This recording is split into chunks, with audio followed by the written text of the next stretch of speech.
Naysy, can you please do a little quick introduction for yourself for anyone who doesn't know you? Yeah, I'm Naysy. I'm best well known for like making content around VR. I guess, yeah, mostly Beat Saber, which is like a mixed reality game where you slice blocks in VR. But I've been streaming like 10 plus years. And so, yeah, I was a streamer way before all the Beat Saber stuff, doing variety content as well. So, been around for a while. I think in terms of Australians, you're probably one of the more consistent or well-known ones who started, because I think you started maybe 9 years, 8 years, 9 years ago, you said. So Yeah, it's something like that. I lose what track. got you into streaming? Like, how did you actually start all of this? I like a bit different to most people. I did like a games degree, but there were no jobs, so I ended up getting a job in like social media and marketing for a mobile games company. So part of that is like you got to reach out to like YouTubers and streamers and all that stuff. And Twitch was pretty new back then. I'm like, what's this Twitch business? And was looking into it. I'm like, this looks pretty fun. I'm gonna give it a go. So started doing that in the evenings after work, and yeah, it was kind of one of those things like just as a hobby, but then it got really obsessed with it and got bigger and bigger doing it. And then yeah, eventually I'm like, maybe I could go full time with this. So took the plunge. I find that seems to be the kind of process that a lot of people go for. They don't mean to fall into it. They kind of do just fall into content creation and gaming. Can you talk a little bit about those first few, kind of those first few years while you were finding your feet? Were you balancing work life with content creation? Did you just literally just ignore your job and go all the way into content? Because I think a lot of people watching are probably still in that environment where they're like, I love streaming. I think I can make this a thing, but also I work a 9 to 5, or I've got this other stuff going on. Can you talk a bit about how you balanced all of that when you started?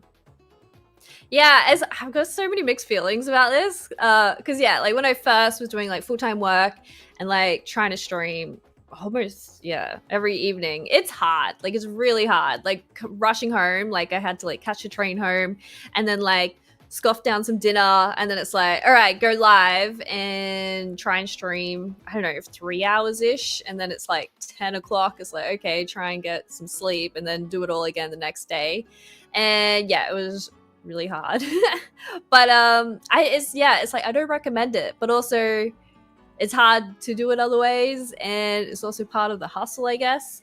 But yeah, I was really lucky. I then got a new job doing part-time marketing remotely Mm. for Crossy Road. I don't know if you've heard of Crossy Road. I know Crossy Road. I think everyone knows. Yeah, Everyone's played it at one yeah, point. The little guy jumping across the thing, right? yeah. So I was super lucky to score that job. So that allowed me to take the streaming more seriously. Mm. But yeah, I think it's that weird thing. It's like I don't recommend it, but it was part of the hustle and the drive, and it made things happen. So The yeah, burnout is why you succeed in the end, kind of thing, and then you can relax it yeah, back. Yeah. yeah, As well as definitely. quickly say to the people joining, welcome in.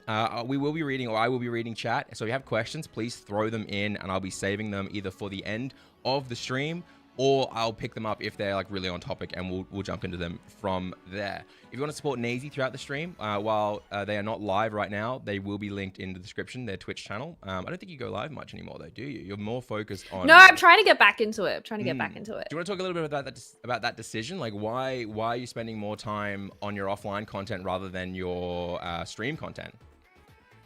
Well, I think it's like honestly, it's hard to do everything. I try and do everything, but I don't always do it well. Like I try and do long form videos, I try and do short form videos, and I try and stream as well. And definitely doing VR a lot these days is definitely, I guess, more physically taxing, especially Beat Saber Mm. for streaming. So yeah, I did kind of scale back to just like once a week, and then spending my like the rest of my time working in short form and long form, because honestly that is what grows your brand and pays the bills Yeah. a little bit better than streaming.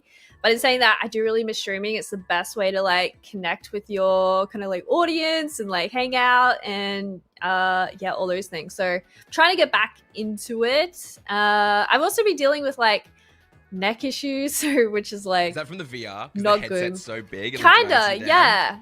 Yeah, so I'm like, it's so lame, but I'm like going to a physio to like do neck strengthening stuff so I can handle VR better. Yeah. It's Yeah, so that's been a big reason why I like took a big break, but trying to get back into it. Yeah, of course. I find it's really similar for myself.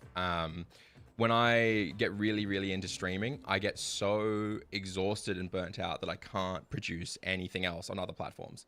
And I think it's because my stream content, I try to make it very energetic and in-depth and immersive to it and everything like that. And then you hop off and you're like, I'm going to need like 6 coffees if I'm going to like manage to get through the rest of the day. You know what I mean? Yeah. Yeah, I think that's what a lot of people don't understand about like especially streaming. Is like I'm such an introvert. Like I think people when they meet me, I'm like a lot more quieter and chill than people expect. And like, you know, when I stream, I'm still myself, but I'm definitely a more outgoing version of myself, and that just like it drains me. Like when I was doing I used to stream in the night times, so I'd have like a strong coffee at like 7 p.m. just to like get me like hype and awake, and it's fun. Like I'm glad I was able to like entertain my audience that way, but now I'm just like it's not the best thing for your health. I had like sleeping problems, insomnia, and yeah, now I'm kind of just finding that balance of like, you know, just being myself a bit more, just like this is more a level that I can like manage a bit better and not feel burnt out with. Yeah, I feel ya. Those first that first year, those first 2 years that I was online, I was having the coffee at 7 o'clock as well, and then doing the nighttime stream, and it was too much. So I've had someone ask in chat, and this is kind of what I want to talk about, is if we look at your YouTube channel, I think it's really, really interesting. This is, I've pulled up your OG YouTube, right? And I think we talked about it a second ago before we went live. But you have the quintessential or the most stereotypical start to a YouTube channel for a streamer. I think every streamer has this YouTube channel where it's, you know, funny moments, it's PC builds, it's a little bit of tech review here and there. You're throwing so much at the wall that you love, obviously, and trying to figure out what sticks. You know what I mean? Can you talk a bit about what you were doing at that stage? Did you really have a strategy, or were you just kind of uploading stream content and seeing how it went? Yeah, I think, you know, at the time it's like back in the day, there was no short form. So if you wanted to grow as a streamer, like YouTube was it. Or if you get lucky with like a niche game on Twitch or something happens. But yeah, it's always kind of been hardish to grow on Twitch. It's a lot harder now. But yeah, you really need something external. So YouTube was the thing. So I was uploading, stream highlights, tech reviews, that kind of thing. And yeah, just trialing it. And yeah, like seeing what works and like learning to edit as well. Like I did a bit of editing at my old jobs, but yeah, you learn editing and trying to, I guess, mimic what other kind of bigger YouTubers are doing. I will say though, like the tech stuff, doing the tech review stuff, that was really valuable. So I think, yeah, I definitely encourage you to do that. I think making content that brands and sponsors like and can like see themselves being like, oh, we want more of that content from you. That definitely helped me start to get like a lot more tech. Like companies would just like start sending me stuff, and as I got bigger, I'd be like, okay, maybe give me money now. And they're like, okay, we'll give you money. I love it. So yeah, like even before I blew up with Beat Saber and everything, I was still able to go full time doing Twitch. It wasn't like I was doing well, like I could just pay the bills, but it was still a struggle. But yeah, I think I was still able to build up, I guess, enough of income doing like brand stuff and I guess sub revenue and all that stuff from doing variety gameplay. So I think it's really interesting to watch because the first upload was 8 years ago, right? So you're uploading, you know, there's definitely not, you know, there's definitely not 3-4 years worth of uploads, but there's consistent uploads for about 3-4 years. And then you try out VR, right? And this is kind of where it kicks off. This is where it all starts for you, I feel like. Or not starts, but this is where the trajectory really changes.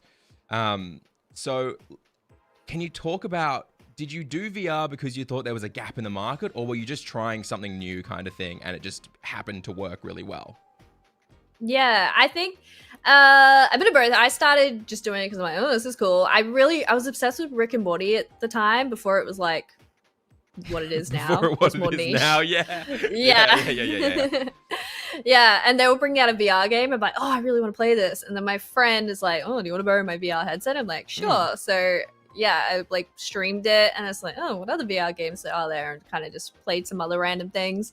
And then an agency in Australia was like, hey, we're working with Intel, they're really into VR stuff right now, we want to put you in like an ad. Wow. So like and like some social stuff, and they're like, VR is going to be big, you should really like stick to this. And I'm like, okay. So I kind of did like VR Fridays, like every Friday was a VR stream, because I was streaming I think 5 or 6 days a week then.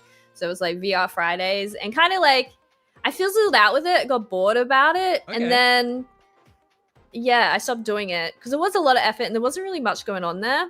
And then I was working with 2K a lot on Borderlands stuff, and they're like, we want to send you a PlayStation VR. I'm like, okay. So I played Borderlands for like 5 minutes, and then I'm like, oh, what's this game? Beat Saber. This is awesome. And I like got fully obsessed. Yeah. And then I went full down the rabbit hole, like invested in a better VR headset. And then someone I knew was doing the whole green screen mixed reality thing. Yeah, which is... And I'm like, I need to do that. I'll just pull your video so that people can understand what that is. So mixed reality, if someone looks at this thumbnail here, is essentially you can see the person playing in the actual world rather than just... This is a better thumbnail. This thumbnail shows it off really well. Yeah. So you kind of fell into it and you got a little bit burned out. You weren't super into it, but you got told it was worth it and you got told to do it. Someone asked, would you ever consider not doing VR content anymore? And I'm going to get to that. We're not going to do it just yet. I'm just putting the hook out there, the content creation hook. When you were burning out and doing that VR stuff, was it kind of rough to be like, I have to do this because the views here are really good or the brands here are really good? Did you ever consider being like, I'm just going to peace out from all of this? You know, can you talk me through how you kind of dealt with some of that? I'm feeling almost, I don't like the word, but maybe feeling trapped into doing something you weren't super excited about, maybe? Yeah, I think, definitely the time. There was a mixture of like, oh, this is really cool. But back then the setup was like a freaking nightmare, like so many tech issues. And then also like, I feel like there wasn't just many games available. So I played the games I liked, and I was like, oh, what game do I play? This one? Oh, it's not very good. So you just kind of at the bottom of the barrel playing like bad VR games. And I think that's why I really stopped. It's just like it stopped being interesting. But yeah, and then discovered Beat Saber, which it's kind of endless content, isn't it? It's always going to have stuff. Especially now for streams, like I can do song requests and there's a big custom modding community. Yeah, so it's like I could pretty much play any song almost in existence because the modders are awesome and mod everything pretty much. You know what's funny? Make maps for it, yeah. Someone really wants to know, if they went to the hairdresser, what would they ask for if to have your haircut? Because they love the Naysy special. The Naysy special. Yeah. That's okay. So talking about the Beat Saber stuff, you said you had a lot of brand work, or the brands are really interested in VR. The brands were talking a lot about, you know, this is going to be big. But what was the actual Beat Saber revenue like? Because I think a lot of people talk about how playing games, rhythm games, is almost impossible to monetize. Can you talk a bit about that? Like you're trying to go full time, or you are sort of full time-ish, you're wanting to, you're pushing it, but your main content that seems to be doing well isn't monetizable by AdSense like everyone else. Yeah, it's such a weird thing. Like, so I think the big end of 2019, 2020, it was like that perfect storm for everyone. Like, that's when I started putting out a lot of Beat Saber content, mostly because I'm like, oh, this is just awesome. Like, I want to share this with people because I think it's awesome.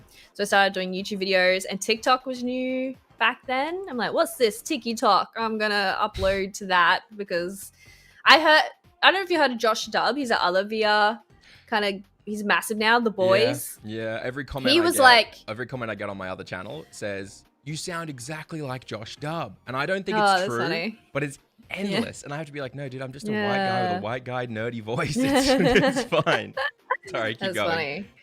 Oh yeah, but he made a post like way back in the day being like, oh, we've been uploading clips to TikTok and they're doing really well. Because this is before it was like well known. And I'm like, I'm gonna give that a go. And then nothing really popped off. And then like one day they went viral, and then the YouTube videos started going viral. Mm. And yeah, the problem with like music stuff, especially on YouTube, is that anything with music gets copyright claimed. So all that revenue goes to whoever makes that music, which it sucks. Like at the time, I'm like, I don't care. I love this game. I'm just sharing it. But then, it's also risky because they can strike you, because they can go, oh, we don't want you using this music. We're going to strike you or block your videos. So that created a lot of risk. And if you get 3 strikes on YouTube, you're banned pretty much. Well, it is. So it's 3 strikes that if one of them doesn't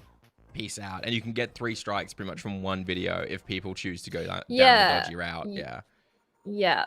So I had like that, like in 2020 is where I blew up. Like all my videos, like Beat Saber videos, were just getting like millions of views, which was like, and I've deleted a lot of them, sadly, because I freaked out about DMCA. So yeah, all these videos that had millions of views were, I guess, building my brand, but I like wasn't making a cent from it. I think that's such a devastating thing to have to do. You know, we talked about this before we went live. I had to do something similar with my Twitch clips, and I think a lot of people who have been on Twitch for a couple years have had to do it.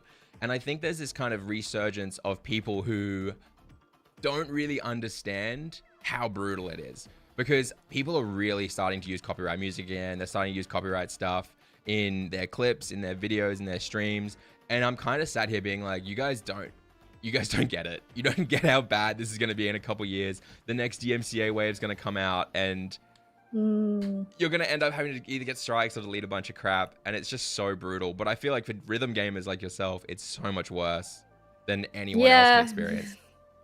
Yeah, and now TikTok and all the other Instagrams are all strict about it. Like if I upload one to TikTok, they can just mute it. Or I think if it's under 60 seconds, it's okay now, but you can still like upload stuff and they'll be like, nope, can't do that.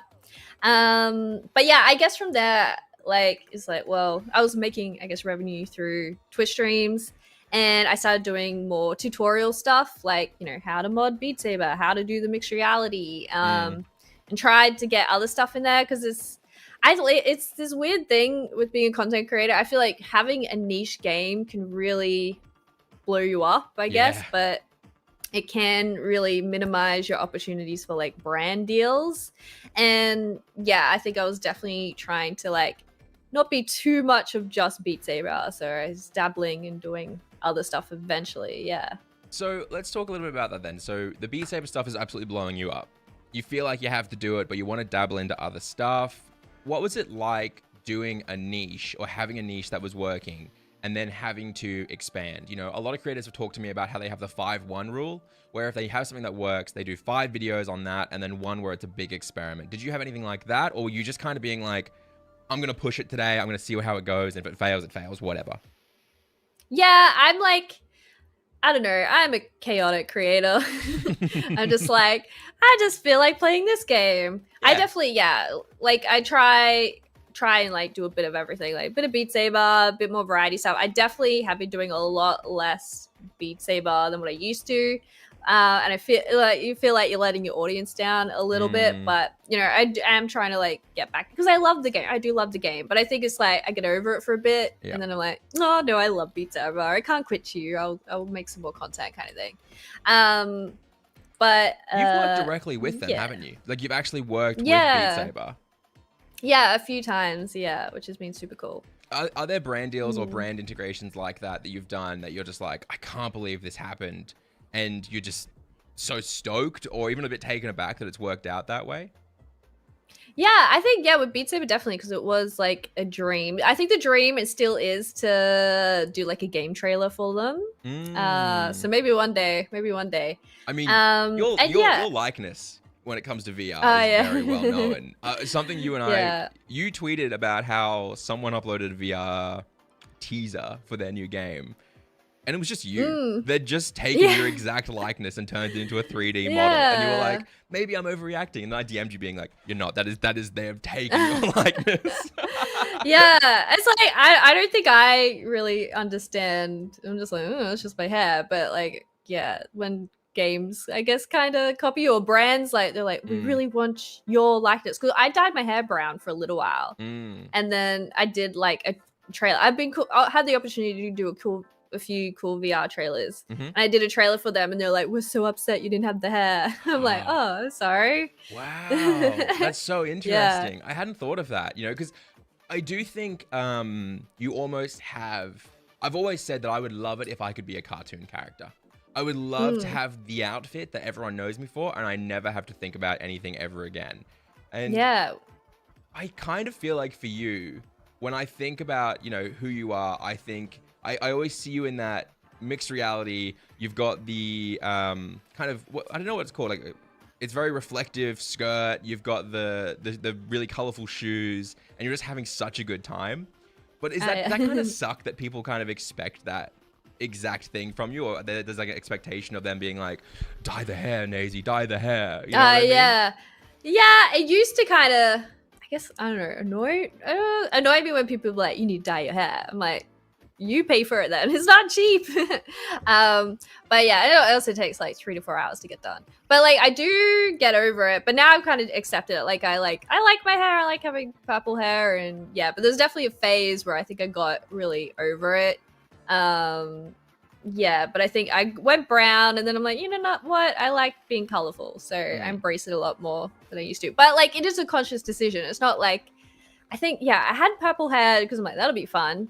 And then when I was just working in I think before streaming even, or just like networking events, I started to realize like, oh, like this is really valuable. People kind of just like knew who you were. And then I started just doing streaming stuff, and yeah, it's like you stand out a lot more. And now with short form, it's like people straight away just like know who you are.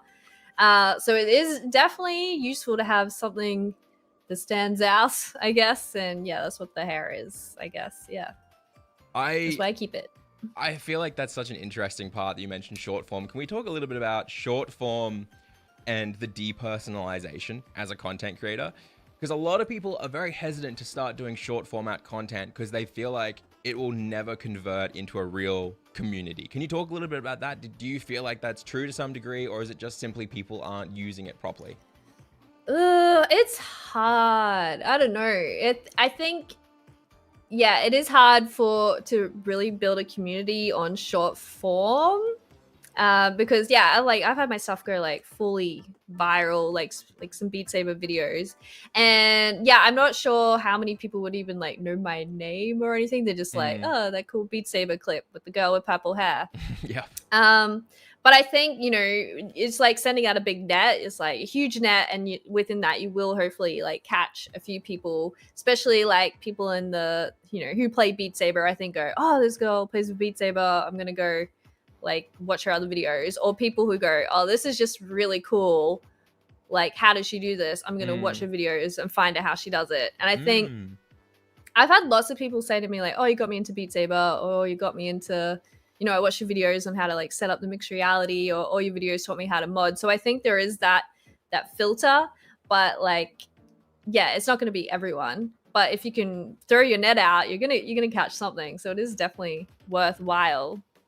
But yeah, it's like, yeah. I found for myself, at least with short format, I was actually able to build a pretty solid community. The problem is how quickly that community forgot about me if I stopped posting. And I think that was a really big eye opener for me, is that it's very intangible. You know what I mean? Like, I stopped posting short format for a month to take a break because I got really burnt out. And I remember thinking to myself, wow, it's really slowed down. You know what I mean? Like the comments, everything like that is really slowed down. Whereas I can take 45 days to upload a video, a long form video, and I will still have the same people like actively being there, going through older content, doing everything like that. And I guess that comes down to the intense quick feed style. There's so much short format going up and going out there. So you do a lot of long form now. You still have your short format. Can you talk me a bit about how you transitioned from Beat Saber to other types of VR and other types of content over to, just general tech and other things like that on your channel? Yeah. I think, it was like, couldn't make money off Beat Saber. It's not like I still did the Beat Saber stuff because I loved it, but with content creation, it's always like you gotta pay the bills. It's the reality of it. So I started dabbled in like tutorials, and I think VR headset reviews. I think brands started to see my stuff going viral. I think once you start to go viral, brands start to notice, and then they start kind of be like, we want to send you stuff, especially when you're in a niche. So brands were sending me like, we want you to review this VR headset, and so I'd like do that, and then it's like, these are getting views, because I think a lot of that stuff is like SEO, like people search for it and they go, what's this VR headset like, and my video will come up, best budget VR headset of 2024.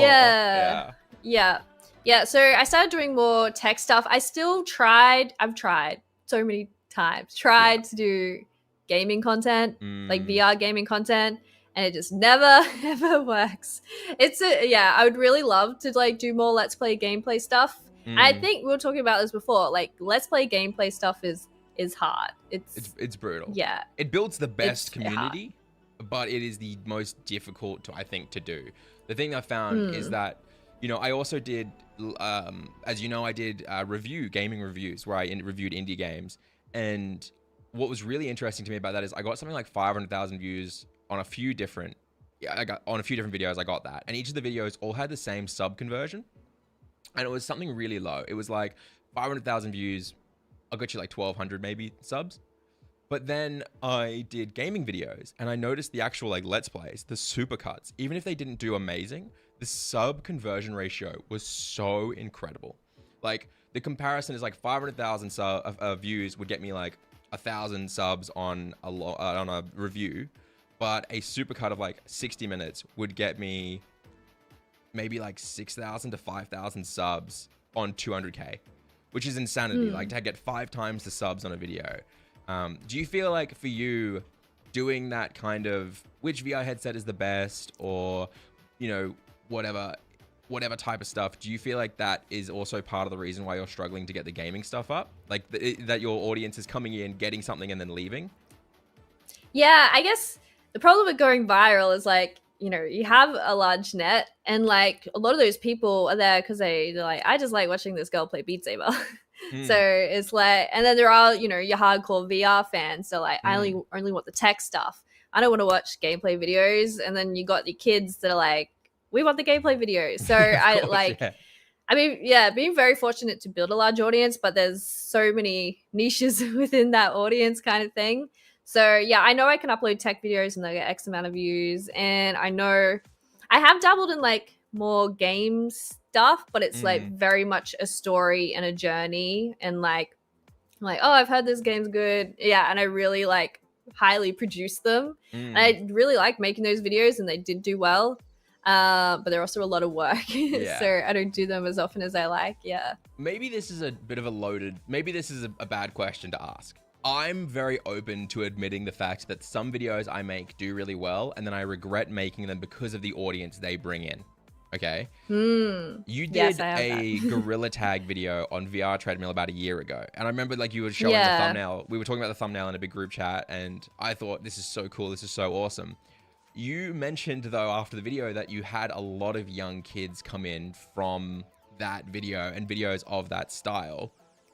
Do you ever regret doing stuff like that? Like, and having so many young kids come in? Yeah, it's a weird thing because like VR is such a growing niche, and like I did another gorilla tag video before that. So I did a gorilla tag video with like a big gorilla tag YouTuber. Yep. And that video did really well. I think it was like 700,000 views, and that definitely brought in a lot of the kids. Yep. And the great thing is there's a lot of crossover between Beat Saber and gorilla tag. Like there's a lot of crossover. But yeah, definitely since then, and I still get, can you play gorilla tag? Can you play gorilla tag? It's definitely brought in a younger audience, which is like fun. Like it's been a weird thing. It's like, I never set out to make kids videos, but now I feel like I should. And it's made me like swear less and like really tone down my content a bit.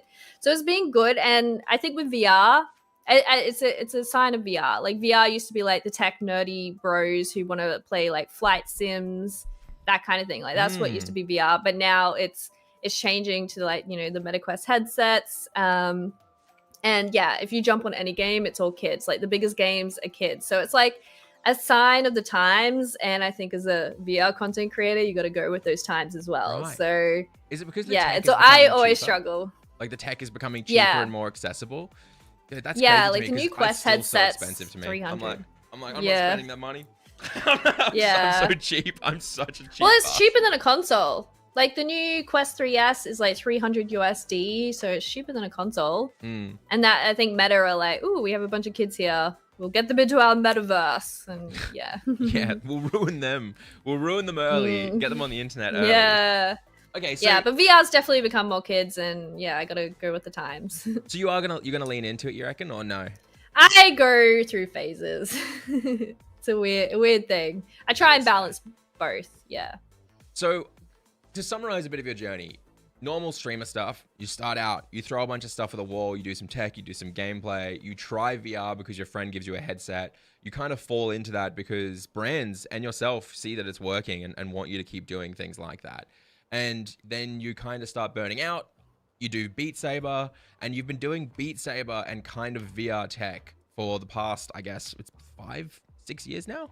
Pretty consistently. Yeah, I guess 2020. And I did make I remember I was like still streaming variety stuff, like PC stuff. And then I'm like, I'm going to go all in. I believe in this. I feel like the opportunities are there, and it paid off. So yeah, it was a scary moment though. I mean, like any time you commit to anything is going to be rough. You know, like when I left Twitch, I knew I would never come back and have the same viewership because I was focusing on other things. Can I ask right now for you, let's say tomorrow you sit down and you're trying to think up content that you want to do or you want to work on. What platforms are you prioritizing? What formats are you prioritizing? What do you think works really well now in the space that new creators could start looking at or experimenting with? Yeah, I think, like short form is really important, I think, to any content creator, because like mostly that's where brand deals are. And I know a lot of people don't like doing brand deals, but it's really hard to go full time in this space without brand deals. So I guess, I know if you're able to, I guess, get that YouTube revenue up or like Twitch revenue up, that's awesome. But yeah, like brand deals are very important to me, especially like I enjoy doing them. Like I like, they're like, oh, we want you to, promote this game, and I like being able to like film it and I guess present it in a way that is interesting to other people. And especially there's a lot of like indies in the space as well, and they're like, oh, we want to share our game. So I always try and like showcase, like add that in my content, like show off games, and then occasionally people be like, oh, we want to pay you to promote a game, kind of thing. So I think that's important to me. Yeah. Can I ask a question? This is probably it could be whatever, right? But I feel like it's a question that comes up because a few people have asked it in chat. I know I get asked it every single day. TikTok versus Shorts. What's your opinion? Which platform do you think is easier or better? Or I just love to hear your thoughts about the platform war that is Shorts versus TikTok. Yeah, I'm always like, absolutely do everything, even Facebook. I am dead set on Facebook. Okay. So it's like, if you're making that content, why not upload it everywhere? It takes like 2 seconds. It's not that hard. You're not giving yourself an opportunity for growth on another platform. Yeah. Brands will love it. If you like, brands are like, oh, we want to do this. It's like you can package and be like, all right, I could do TikTok, YouTube Shorts, Instagram Reels, and Facebook for X amount of dollars. So it's great for packaging for brands. And Facebook is a dark horse. Like I've gone viral on Facebook. And you can even get like long form monetized on Facebook. It's not as good as it was, but like 1 month I had a video go viral and I made a bunch of money from it, and then haven't made like barely anything since. But it was like, well, I didn't expect that. So you just never know. And like there's a big community on Facebook. They're all like weirdos, but I don't know. It's like, yeah, there's still a good community there. I've actually never heard people push Facebook. Facebook hasn't been pushed, at least in my space and things like that, in many, many years because of the live changes they made to it. What is it? Is it just the fact that there is no barrier for entry? Like you're already making the content, so it may as well go up there. Or is it the fact that you actually like feel like it's going to always consistently do well to the right audiences? Like, can you talk a bit more through about the actual decision making of Facebook or why that benefit exists? Well, Facebook, I did one of those programs. They have these like partner programs, and they're like, all right, we want you to upload your content to Facebook, and we'll turn on your monetization. And they actually like walk you through how to like make your videos better for Facebook, because like they like to be in square form, and like, you know, I think it's like 5 minutes work better than 8 minutes, and your intro needs to be like this. And it was a good learning experience, and I was making like, you know, more than YouTube revenue on Facebook for like a few months there when I was actively doing it. But now I think with Reels, they've stopped giving a lot of money to like long form videos, and are now putting that money into Reels. And I just auto share from Instagram. Just like if I upload to Instagram, I just like share it to Facebook as well. And I make like $3 a post, but that's $3 I didn't have originally. So it's like, why not? Like, you never know if something go viral. Like, it takes 2 seconds. So I'm all for every platform. See, I can't. But I will say, go. Sorry. No, you're going. If I was to, it's fine. I guess like, I'm like very much, you have to be doing shorts. Like, but I don't think you have to do everything. It's like either use shorts to funnel to a stream or shorts to funnel to a YouTube channel.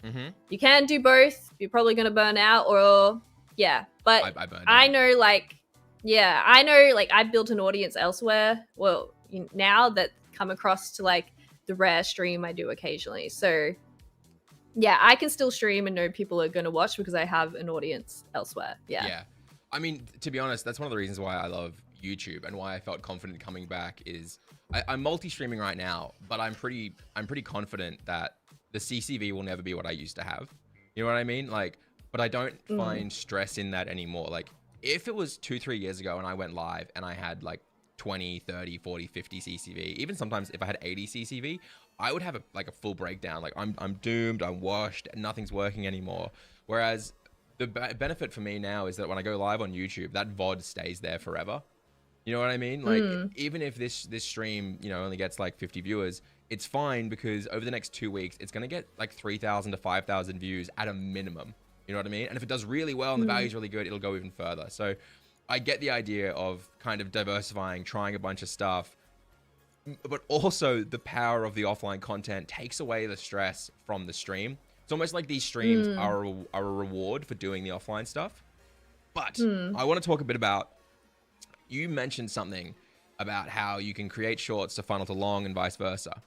Can we talk about your biggest video and your biggest short?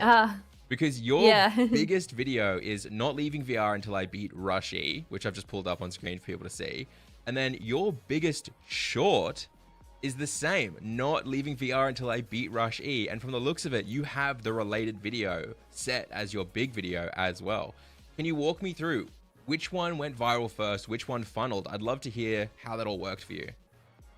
So I did a video of like playing this hard Beat Saber map. And I think originally I started like facing the camera, which I guess is like a hook because I guess it's a bit different. Yeah, you do. I'm playing it now for them, I played, so that's a short form video. I think I uploaded it like TikTok, YouTube Shorts. I don't think Instagram Reels existed then. Maybe. And it blew up on TikTok. I think got like quite a lot of views. And then on YouTube Shorts, it was dead. You could see the line for like months, and then it just went choop. So they went viral at different times. Annoyingly, it went viral before all the monetization came in as well. But yeah, I knew this was a viral concept, and I think I milked it a bit and like redid it a few times on short form.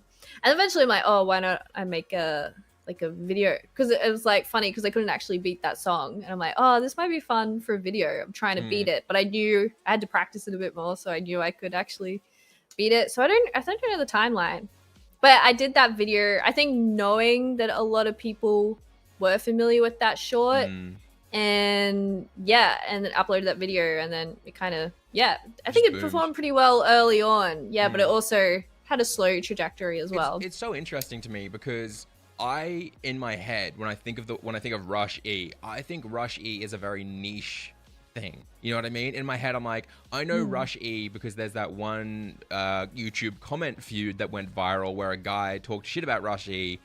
Someone else was like, how dare you talk shit about it? You can't do it. And he goes, all right, I'll do it. And then he uploaded the video the next day being like, look, I can do it better. But like, I didn't realize it until after your videos came out. It must be a very well-known internet meme because... Yeah, I didn't know about it. I mean, the click is so interesting though. Like, do you think about that much when you're trying to name things? You know, for example, gaming YouTubers always say, this game does X rather than Buddy Simulator 1984 does this. Like, when you try write your titles, do you ever worry about that? Or do you just appeal to your consistent niche, your audience who you know will understand? I think, yeah, I do try and appeal to my consistent niche. And that's who I thought I was appealing to, but I guess that one did have broader thing. I think there's plenty of people who do watch my videos who like don't play Beat Saber. But I think they know of the game. I don't think someone would click on it if they didn't know of the game. But maybe they know Rushy. They're like, oh, I like watching Rushy things. Like they know that's a thing, like people on piano playing it. So yeah, but I didn't know. I didn't know what Rushy was. I literally only know of it because apparently of people do. The comment feud. Yeah. And that one's demonetized as well. Oh, is it? Is Rush? Yeah. Good thing I haven't muted. I was and like, so, should I play so it? it's so funny. The people who made that song, Sheet Music Boss, they're Brisbaneites. They're from Brisbane, like us. And I met them and I'm like, come on, man, let me monetize my video. And they're like, oh, it's out of our control. I'm like, do you know how many views I've got? Anyway. Wow. So I'm just going to zoom in real quick on your YouTube shorts. You've got so many YouTube shorts, and I feel like, I don't think this is bad, but they come across very authentic because there's no intense, aggressive editing. Like, some of your biggest ones are just the mixed reality over-the-shoulder shot of you playing. Whereas I feel like so much of YouTube Shorts is 5-second hook, quick, get in, go. Do you feel like that authenticity of, you know, just you in VR having a really good time benefited for your niche and for your audience? You know, like 85 million views. And I'm pretty sure that Rush E video has black bars, or the Rush E short has black bars on the top and bottom. You know what I mean? Yeah. Like a lot of the time I was just like, some of it's just cut down from streams. Like I'll just be playing something from stream and be like, oh, this is cool. Or I might save it to be like, oh, this might make a good video later on. And I'll go record it kind of thing. What was the question? Do you feel like the kind of not roughness, but your kind of authenticity, that it's not some aggressively intense, edited, hyped up thing? It works better in your favor. Yeah, I think so. Because sometimes I feel like, when I always think about my own behavior. Like when I'm scrolling or watching something, it's like sometimes that change of pace makes you stop. And you go, But I think as well, Beat Saber, like the mixed reality is new to a lot of people. People just go, what's this? So the unique kind of shock, or not shock, but the unique aspect of it. Like they've never been able to do it. They've never seen it. You're kind of filling a whole new space with a concept. Kind of makes sense. Yeah. But I think sometimes it can help just to have something where it's just like something slow in their feed, but it doesn't always work. But I think, Beat Saber alone, the mixed reality, it just catches people's attention straight away because it looks different. I mean, that was my first experience with you, was my girlfriend at the time, being like, look at this game, look how much fun this person is having. Isn't this awesome? And me being like, that is awesome, because like you were just having a really good time. At least it looked like, you know, I don't know. And it's one of those things where I think seeing someone enjoy themselves and seeing something really interesting and cool is a good enough hook, you know? Yeah. It's impossible to nail down, but it's such a cool fact that it can still work on the internet. Yeah, I will, like, I do generally love Beat Saber. I love playing it. I love sharing it. And love checking out new maps and stuff. And I think if you want to be a content creator, especially for a long time, you really have to be passionate about what you're doing. It's like, especially the game. Because I think people come into this space like, I want to be a big streamer. What game will get me viral? And it's I don't know, like you can do it that way. Like it does work for some people, but I think you have your more passionate creative types that it doesn't work for. Like if I was to just play a game I didn't like just for the sake of views, like I couldn't do it. Like, do you think coming into this with the wrong mindset, like do you think coming into this wanting to be big or wanting to be massive or wanting to make money, do you think that holds people back, or do you think having that drive and intensity of like I want this is helpful in most cases?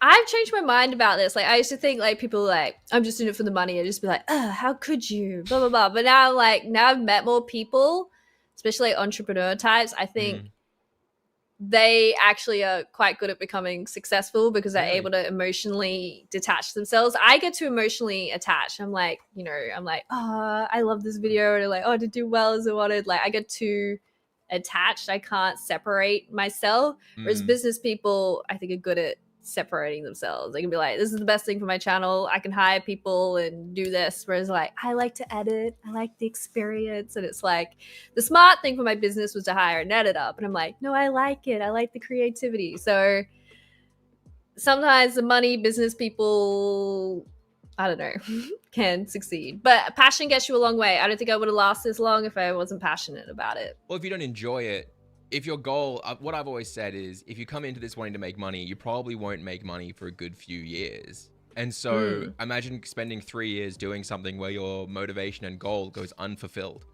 It's near impossible. Yeah. Right? Whereas if you're like, I'd love to make money, but the reason I'm doing it is because I love doing it, you're probably going to stick out long enough to eventually make money. You know what I mean? Yeah. At least that's what I felt like. At the same time, I think the rule of thumb that I'm going with these days is everyone's different.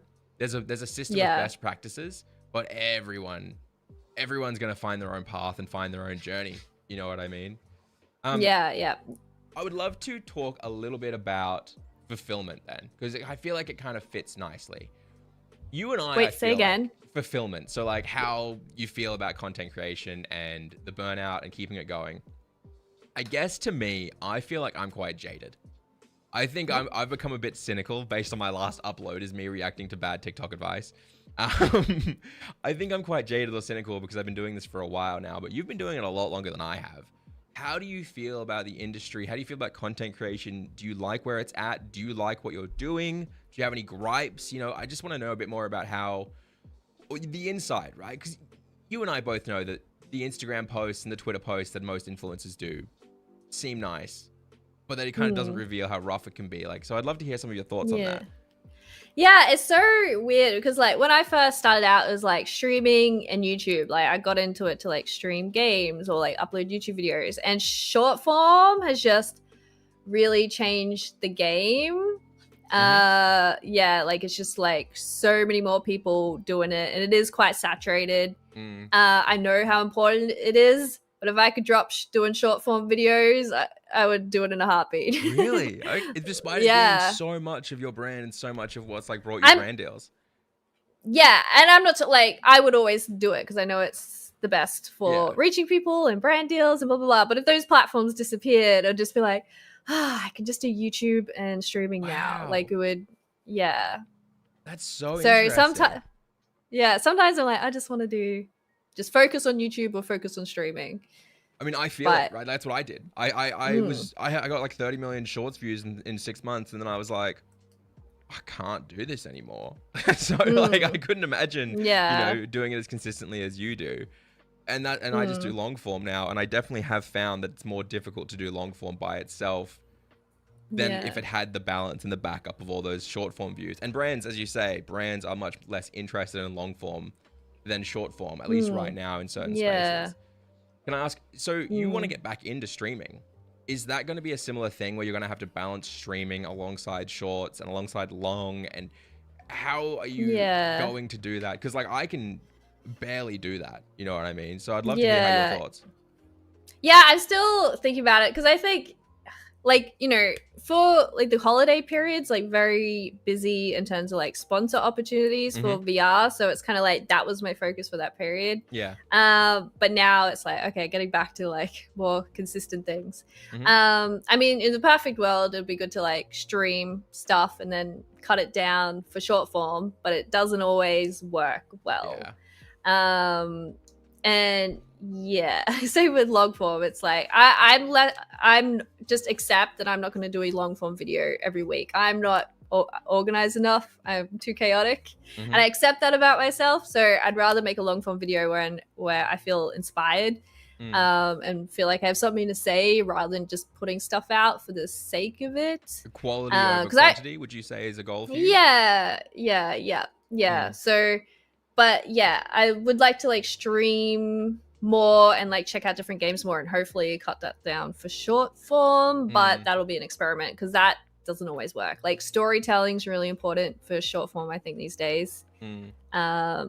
Yeah, rather than just me playing a clip. But you still can. I could take this clip and be like, I was playing this game and then this happened, or you won't believe what happens in this game. This thing happened. So if you can add in storytelling to existing streaming content, I think that is a good way to do it. I think it's just kind of the dartboard, right? I find when it comes to stream clips and short format, even if you edit them really well, you're kind of throwing like 15 things at a dartboard, and maybe 3 of them will stick, 5 of them will be on the outer rim, and then a lot of them will also be off on through a window somewhere that no one's ever going to see. You know? Yeah. I find that that's the biggest hurdle for a new creator is they go to TikTok and Shorts and they upload all this stuff, and then you go and compare it to someone who's a big creator who's doing it too. And you can just see why it's so much harder for a beginner to get going on one of those platforms, because the big guys are doing these intensely well-crafted stories in 60-second bite-sized chunks. You know what I mean? Yeah. So speaking of the new creator journey, we are about 52 minutes in, which means we're going to get into the Q&A soon. So if you guys have questions, please keep them coming. I've noted down a decent amount of them. But I want to kind of get into the Fast 5, which is my like wrap up that I like to ask about what you would do if you were a beginner, or advice you could give to beginners, if that's all right.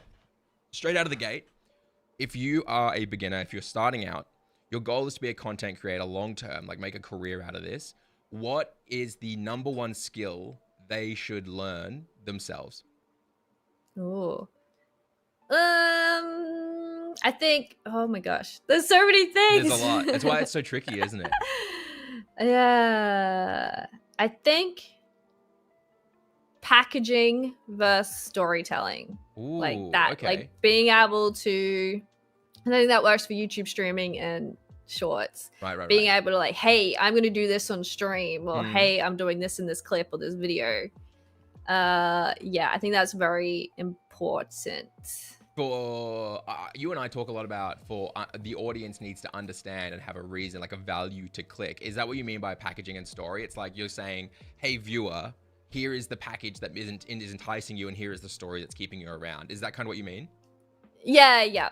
Like a reason, like to click on the stream, or a reason to watch the video or the short all the way through. Yeah. I really like that answer, because I was expecting you'd probably say editing. But I feel like that editing is kind of like, it's so vague and overarching, whereas that answer is like, this is something people are going to always just mess up. But if you can figure out a good way to package it, it doesn't matter if the edit's a little bit rough. And I think short form's shown us, like, people who've got the jankiest cameras or whatever, but if they can like have an interesting story and hook, like, you know, you're sucked in. Yeah. And like, yeah, that's been something it's taken me a long time to understand and get better at, and I feel like I still have a long way to go, but I think the best creators know how to package their content, and yeah, it's important. I think it's something I'm still learning. I think it's something most creators are still learning. You're always improving, because I think the audience is always growing with what you do. You know, like the audience will always be changing of what works and what doesn't, what they see as clickbait and what isn't. But chugging along, so you think the best skill is learning how to package and tell a story alongside for your content. Second question, if you have limited time, what platform or / format do you think people should devote most of their time to if they're starting out? Oh, it's hard. All right. So if you want to make money, short form. Okay. If you want to build an engaged community, streaming or YouTube. Really? Streaming,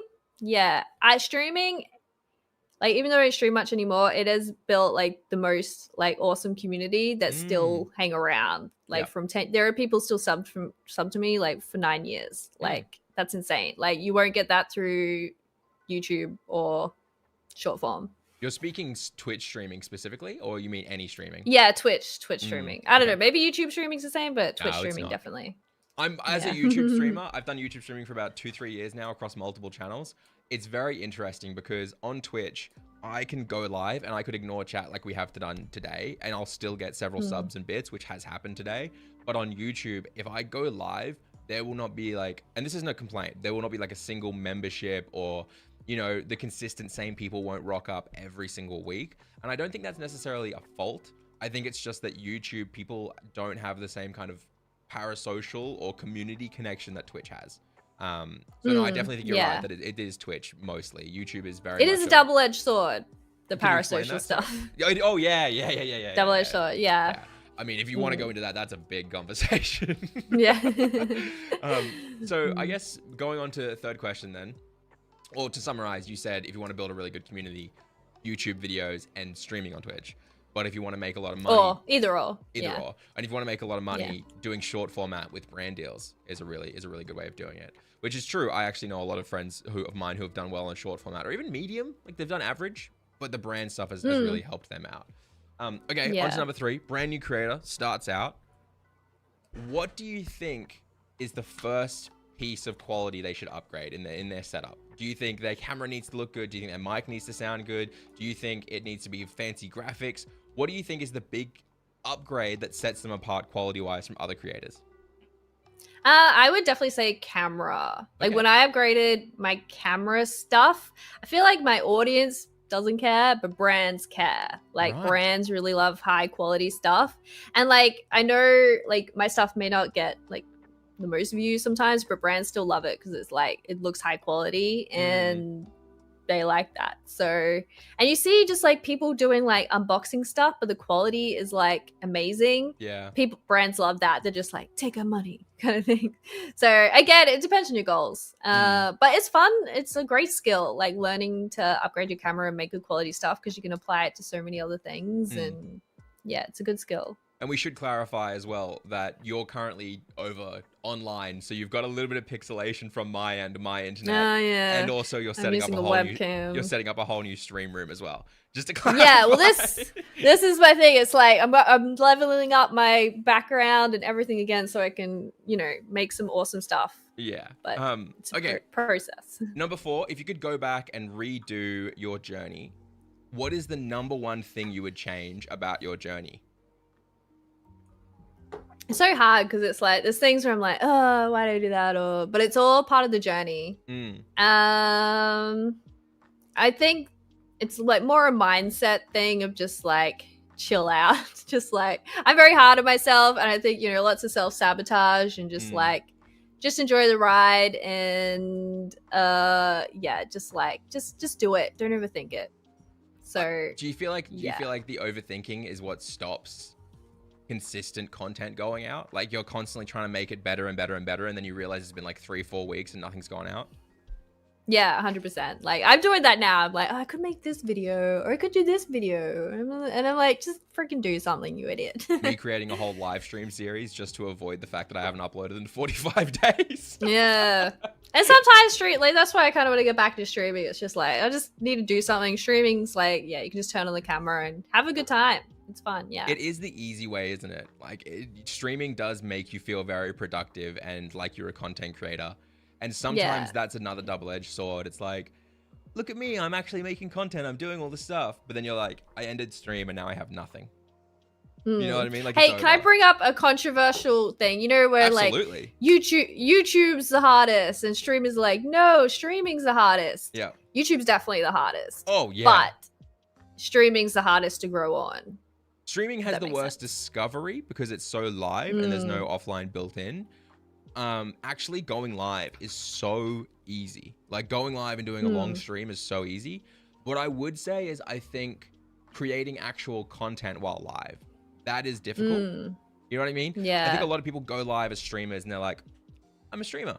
And it's like, okay, you are streaming, but are you creating content? Is there a story? Is there constant jokes or puns, or is there value there? But yes, I do agree. YouTube is so much harder, barrier for entry wise, but is so much better long term. Yeah. And I feel like you can learn YouTube and understand it and grow. Whereas Twitch, it's a not. I hate people saying this to me, but a big part of it is luck. Like people just have to come across your stream and connect with you. Whereas YouTube, it's like you can control some of the elements. Well, YouTube is also so kind to small creators. Like you and I were talking about this a few weeks ago because I showed you my homepage, and it's been like this for a really long time now. But essentially, your YouTube homepage always has 2 to 3 slots saved for people who have less than like 1,000 subs or less than 10,000 subs, and they're always trying to push as hard as they can to get new creators' videos in front of people. And that's amazing. No other platform can say that really, but YouTube's gone. It doesn't matter if your video is crap. If you're small, we're going to give you a chance. And that's cool. That's awesome. Yeah, it is good. Yeah. Okay, final, number 5. If you could change anything about Twitch, I'm going to say Twitch because it seems like that's where you want to get back to. That's where you started. If you could change anything specifically about Twitch, something you really dislike about it, what would you change?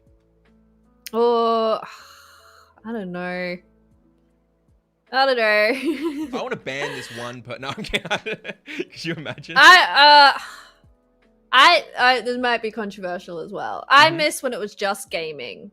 Oh, interesting. I don't know. It just something around the Fortnite era. The Fortnite era really changed Twitch, and I feel like it's probably just like, you know, I want it to be original and sulky, but I don't know. The PUBG days, it was a different time on Twitch. The PUBG days were pretty good though. The PUBG days were really good. I don't know. I can't talk too much because I'm a just chatting Andy, right? I started in gaming, but I ended up doing mostly just chatting and reacting. But I do get what you're saying. Like the old days of just watching someone play Pokemon or PUBG or Fortnite or something like that, or League for me. I loved watching League and WoW back in the day. That it was definitely a very different feel than it is today. And that's not me saying these other creators aren't good. It's just the feel that was there was something else. Right yeah. Yeah, it's definitely changed. But it's like I think it's changed for a good part, but it's just like not the Twitch I guess I originally was on. It's like I like the olden days. Back in my day. Yeah. Old streamer yells at cloud kind of thing. Yeah, pretty much. Yeah. But yeah, it has changed for the good some parts. But yeah, Twitch seems like a bit of a mess to be honest, but yeah. I think they're trying really hard. There was a year there where I was really anti-Twitch because a lot of the choices they made were very anti-creator and anti-viewer. Like they didn't do anything about the gambling. They didn't do anything about the rampant scams and heaps of awful stuff. And the discovery was getting worse and worse and worse and worse. And then they made a few changes and people didn't like it because no one likes change. So they changed them back despite the changes being better for discovery. But I'd say over the last 2 years, a lot of the updates they've done have been really good. And that's one of the reasons why I've started multi-streaming again. I would never come back to the platform full time, but the multi-streaming aspect of it, I'm down with because I think it's been really good. Yeah. It's just nice to be back. You know what I mean? Yeah. So I want to get into the Q&A section. We've got a couple questions or a decent amount of questions actually dropped into chat throughout this. And if you guys have any more that you want to ask about Naysy or their journey or anything at all, specifically, feel free to throw it in. But you did say earlier that you recommend all platforms, right? However, someone asked, do you have a favorite shorts platform out of the two? You said do both, but which one do you actually like the uploading to, the people to, those kinds of things? Which is yours that you want to doom scroll with and use all the time? Probably Instagram Reels, like as a user. What? Really? Yeah. Really? I don't know. It's what I prefer using as a user. And also uploading. Yeah, I just feel like I'm able to connect with like my friends more there. Okay. Like, yeah, and like we all hype each other up and post, comment on each other posts. Oh, I'm terrible at that. But yeah, like on TikTok, I'm just like I haven't seen that person's post for months. Whereas Instagram, I swipe through a lot of stories and yeah, I feel like I can actually connect with people better on Instagram. I don't even use it. Instagram, I'm such a boomer. Like the Instagrams, the Facebooks, all that stuff. Yeah. I can't. I'm out of it. I don't know, man. I should be more into it. You should. What is you said that you started out, you were doing like 5 days live, right? Now you're doing 0. Someone asked if you could find a balance, what do you think is a good balance between how often should you, what's your stream schedule look like so that you can still produce offline content to be discoverable, right? Like that's what someone was kind of asking was they work constantly all the time. So how do they balance it? What's the schedule look like for you that you think is a minimum? I think if I was to take streaming more seriously, I would go like 3 days a week. But even still, it doesn't have to be 8 hours. Like, that's insane. I always do like 3. When I was doing, you know, more hours, I was still only maxing out 5 hours. Like, I couldn't. But these days, I do like 2 to 3 hours because VR, it's exhausting. There's battery life to consider. Yeah, but I always believe if you're creating good streams or good content elsewhere, people will tune into your streams. Like, I'm a quality over quantity person, so I would focus on that. I used to grind it and be like, I gotta get something out every week, and then I was like, nah, I just need to make something that's very, very, very valuable. Speaking of, no, you go. Yeah. No, go. I was just gonna say, burnout's the thing. I'm very much about like work-life balance because I'm just like, I burned out way too many times. So I'm just like, I'm in this for the long run, not like, it's a marathon, not a sprint kind of thing, is how I look at it these days. Yeah, definitely. So someone said this early on. They asked what your average viewers is. I've changed it because you're not streaming much right now, if at all. Does average viewers matter to you at all? It used to a lot. I feel like every streamer goes through this, but I don't know, people say it, but just turn that stuff off. Don't look at it. Don't look at it. Because it sucks. Because I remember back in the day, I was taking streaming so seriously, and like I'd stream and have a really good time. And then you look at your, you know, CCV count, you're like, oh, that's way lower. And all of a sudden it like just brings your mood down. And it's like, no, I like tried to really shift my thinking and be like, after stream, focus on the positive. Like, oh, that was a really good stream. We had some good interactions and fun gameplay. Don't look at the analytics. Like, maybe once a week, have a squiz and be like, all right, people engage with this stream. Like, you need to look at it not emotionally and just be like, all right, what's working on my channel? This seemed to work better. Maybe I'll do more of that. I think I was the same. Like, I hated it. The CCV stressed me out. A big reason I stopped streaming on Twitch and took a big break as well was just that CCV, even though it wasn't doing terribly, it was kind of flatlining, and even that started stressing me out. You know what I mean? Being like, oh, I've been stuck at 150 for like 6 months. Like, that was even that was bad. And it's like, and I realized how unhealthy that was as a content creator. And I think that's why, like, if you could build your brands elsewhere, like now I'm just like, I don't care. Like, CCV doesn't matter. I'm just hanging out with some cool people who want to hang out with me, and it's just a good time. Like, it's taking that pressure off. I should accredit the quote when I said earlier that the stream is a reward for making offline content. I definitely believe that, but that actually comes from a content creator friend of mine called Iona, who's like the biggest cozy streamer in Europe. And I think when she told me that was a big moment for me, where I was like, wow, I've spent 5 years uploading content to YouTube. That's why I'm able to now just do whatever. We've had a really good question just pop up though. Most new content creators are afraid to take a break for fear of breaks halting growth. What would your advice be when it comes to taking a break or figuring out how to balance that? You kind of broke up then, but I think I got it about taking a break. Yeah, they're just scared to do it. Yeah, again, I don't know. I've taken plenty of breaks, especially like with streaming and stuff. And I always like streaming's hard. This is why, again, I've taken a step back from streaming. If you take a week off from streaming, your sub count really tanks, and it takes a really long time to get that back up. That's the reality. I don't want to sugarcoat it. It's a reality. But like with YouTube, I can like make stuff in advance, or even just take a month off and make another video, and it can still perform pretty well, or I'm still getting revenue from other stuff. Again, that was like a big reason why I stopped leaning on streaming, because taking time off is brutal. And sometimes, you know, it's like, hey, I got cool opportunities to go overseas for like things. So it's like, I'm still working and doing stuff, but it sucks having that anxiety about your sub count. So I don't know. I would say Twitch is definitely the platform I've had the most toxic relationship with in terms of like, which is so funny because you feel feeling so good, controlled by your numbers. but it feels so good to be a Twitch streamer because you have such a good community.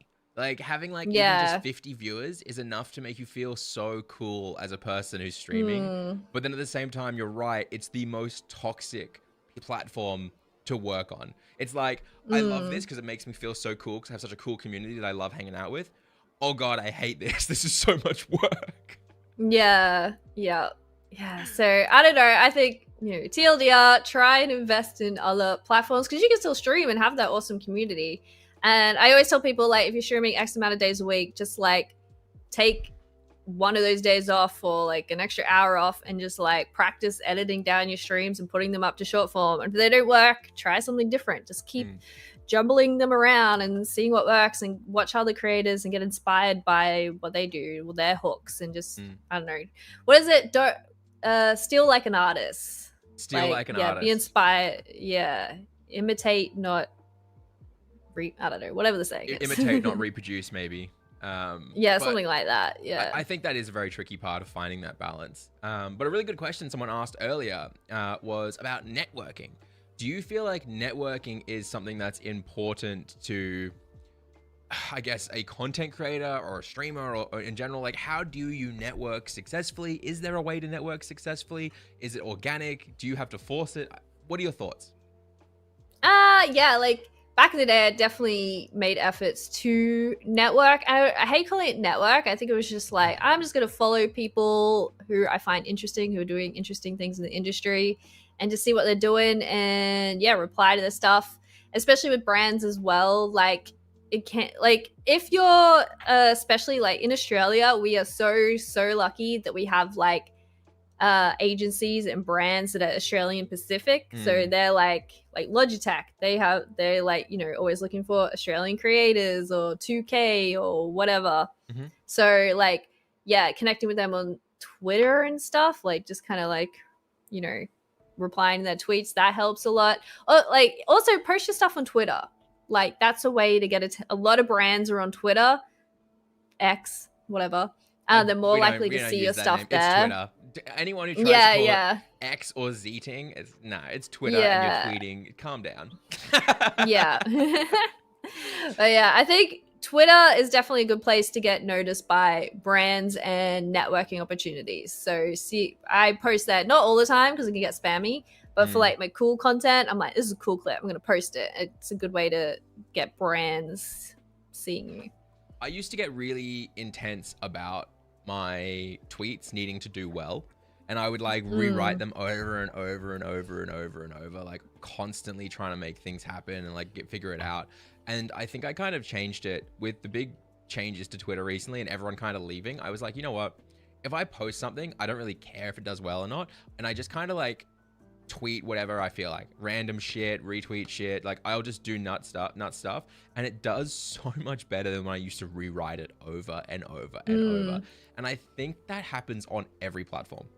When I go with my gut, it seems to do so much better.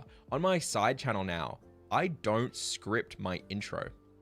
I do my entire edit, and then I move the entire edit about a minute down the timeline, hit record, and just from my gut record something and see if it works. And it seems to do so much better than when I try and script something, and it blows me away. I should try that. I'm a fubbler. I need to write a script. It helps though. Oh, don't worry. Helps with editing. I'm not saying I one take it. I definitely don't one take it. No. Someone asked a little bit about events. Do you like going to cons and events? Have you ever like been paid to go out to a con or event? How do you feel about those? I've like changed a lot. Like, I used to go to like PAX Australia, and I'd be so lucky that like Meta and a few VR game companies, like there's the joy of being in a niche. It's kind of like, there's a lot of opportunities within niches, and you know, I've been able to go to Gamescom thanks to Meta, which was insane. I've been to Meta Connect a few times, and a few other things. And it's really great networking. Like you get to meet game developers and other VR content creators. And it's like less about networking. It's just fun. It's just like, oh, I can talk to all these people who do the same things I do. At the same time, it's like the introvert in me just finds them so exhausting, especially international travel and the jet lag. So I don't know. I had a great time doing those cons, but now I'm just like, I'm exhausted. But I might change my mind a bit, but they really take it out of me. I think this past PAX Oz, I went into it from a business mindset, and that really tired me out. Like, I was like, these are my goals. I want to meet these people, chat to these people, do these things, make these connections. And that really, like, I was spent every single night. And then on the other side of things, the PAX that I went to before that, I went in with no expectations. Best PAX of my life. Yeah. So- Yeah. It's like great meeting people, but yeah, I think only introverts will understand maybe, but yeah, it's just like, I find it so exhausting. Yeah. So exhausting. No, it's it absolutely hard, is. yeah. I think it's fair. The one in October, I'm so torn. I'm like, I don't know if I'll go to PAX Oz this year. I don't know if I have the energy personally. I just don't think I can do it. So can we quickly, just briefly, we've only got a little bit left, but can we briefly talk about your super secret side project that you've been working on? Yeah, it's not too secret. Yeah. It's not too secret. You made a whole post about it yesterday, I think. Yeah. But yeah. So do you want to kind of explain it? Why'd you start it? What it is, kind of thing? Yeah. Well, I started a gardening channel. So left field. Like for I know, your right? other content. I know. It may not always just be gardening, but like for the last few years, I think it was a pandemic thing. It's like feeling burnt out on, content. And, like, I need to do something because I was like, just miserable in a way.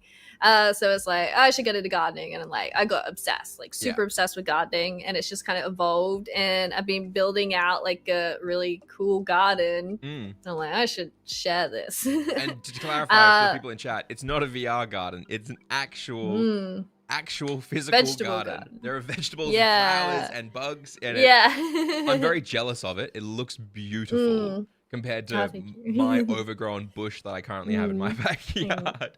But it's just a passion of yours, right? So what is that? Is there a lot of pressure there for you? Are you applying the same kind of like, I have to package this perfectly? Can you talk? Is it just a release, like a stress release? It's, I don't know, a bit of both. Like, I think it's a creative outlet because I've learned, like, I didn't go into, content being like, oh, I want to make YouTube videos, I want to make cinematic stuff. But over time, I've learned I really love doing that. And with gaming, it's a bit hard to do a lot of storytelling and creative stuff. So it's like, ticking that kind of like creative need box. Right. And also, there is a part of me that just loves like that marketing side of content. So it has been really fun to put content out.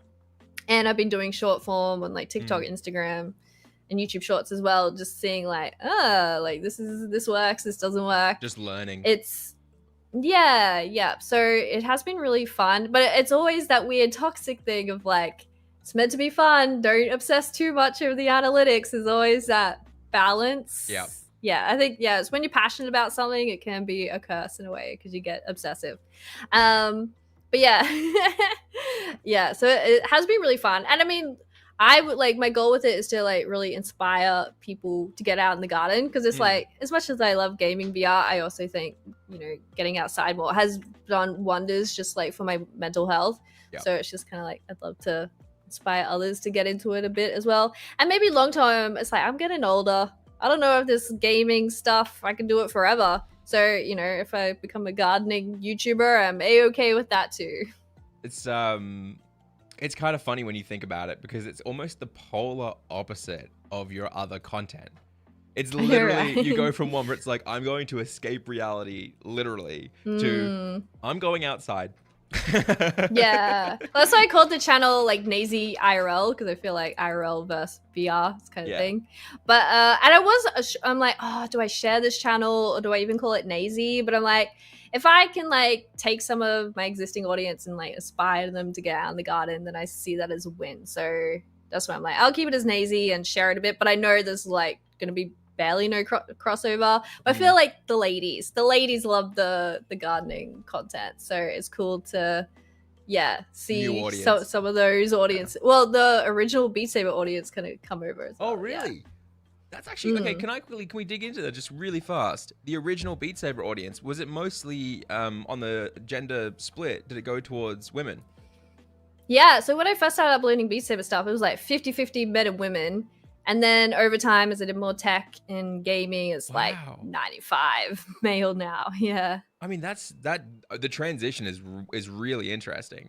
I guess it makes sense though that the Beat Saber stuff would lean that direction more. VR is such an interesting concept to me. It's the wild west in terms of the content that's there. I've said to you so many times how badly I want to get into it, but also just like space and time is so brutal, right? It's nuts. Yeah. I think it helps to have a game, that you want to play on it. Yeah. Well, my mates just want to do VR chat together, but I was like, apparently you can do it without it. You can just like go in and pretend. Yeah, I'm in VR, definitely. I think we are wrapping up to the end. So guys, if you have any final questions specific to Naysy or content creation, feel free to throw them in. Otherwise, a quick reminder, you can go and follow Naysy over on Twitch. It is linked in the description of the YouTube channel that I currently am live on as well. And I think to wrap it up, I would love to ask, 2025, if you could achieve one goal as a content creator, what would that one goal be? What's the big thing you would love to pull off? Even if you don't think it's realistic, what would you love to pull off? Oh, I think balancing the gardening channel and the VR channel. It's gonna be hard. It's so brutal. Yeah, so but it's like it sparks like I don't know. It's good to because I've been doing this so long. It's like nice to have something new. Like I like new challenges, and yeah, it's fun to be excited about a new channel. And it's like you get like one subscriber, you're like, oh, this is so exciting because I don't know. It's all just new, and yeah, it's fun being back in that boat again. Yeah.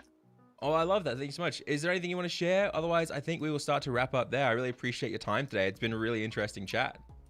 Yeah, it's been awesome chatting about this stuff. It's been a while, but I feel like there's not enough opportunity to do it, right? Like we get into our own little worlds. We're trapped in our stream rooms and our basements, endlessly making content, and there's no chance to get on and be like, oh man, this sucks, but this was cool, and just share it all.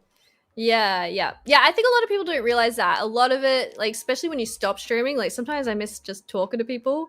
There's a lot of it just like being alone in front of your computer. So it's good to connect with other content creators. And yeah, I think, streaming's great for that. It's like someone to talk to, kind of.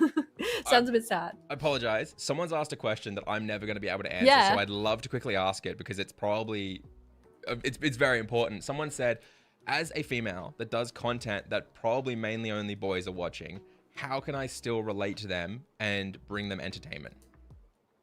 I think don't worry about it. Just be yourself. And if they connect with that, that's their problem, I guess. Yeah.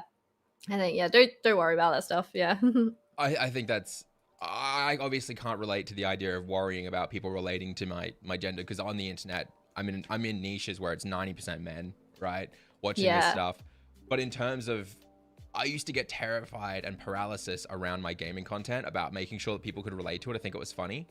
And then I realized that when I tried to push myself to be something I wasn't or be more relatable, people wouldn't watch as much. It was like they had a sixth sense to go, this content creator is not being totally authentic.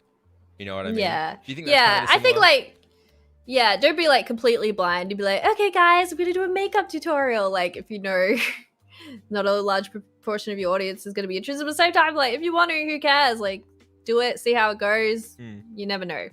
Don't be afraid to just experiment with stuff. At the end of the day, one video won't kill a channel. Yeah. And who knows, they might learn some makeup tricks.